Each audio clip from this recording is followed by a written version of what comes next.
நிதானம் என்ற தலைப்பில் இது இன்றும் திபெத்திய புத்த மடலாயங்களில் நடக்கும் சிகிச்சை முறை, உண்மையான சிகிச்சை முறை. ஒரு பக்க கதை. நிதானம். ஒரு பைத்தியக்காரன் மீது கருணை கொண்ட சீடன் அவரை தனது மடலாயத்து குருவிடம் அழைத்து சென்றான். குரு சொன்னார், அவரை அப்படி ஓரமாக மூலையில் உட்கார விடுங்கள். உணவை, நீரை அருகில் வையுங்கள். ஆனால் உண்ணும்படி கூற வேண்டாம். பசித்தால் அவரை எடுத்து சாப்பிடுவார்.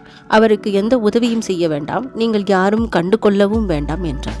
அவர் கத்துவார், கற்களையும் வீசுவார். ஆனால் அவரை யாரும் அங்கு கண்டு கொள்ளவில்லை. சீடர்கள் அவரவர் வேலைகளை பார்த்தனர்.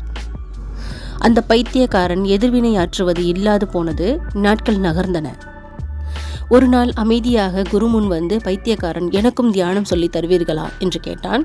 இது இன்றும் திபெத்திய புத்த மடலாயங்களில் நடக்கும் சிகிச்சை முறை. எதிர்வினை ஆற்ற யாரும் இல்லை என்றால் அவர் அமைதியாகி விடுவார் என்கிறார் திபெத்திய ஒலாமாக்கள். மற்றவர் பார்க்கவில்லை என்றால் பைத்தியக்காரத்தனங்கள் வளர்ந்து கொண்டே போகாது. இது எப்போதும் உண்மைதான். தர்க்கம் பண்ணாதீர்கள். நம்முடைய பேச்சை தர்க்கத்திற்கு தீனி, நம் அமைதியே அதற்கு பட்டினி. அமைதியாக இருங்கள், எல்லாம் சரியாகும்.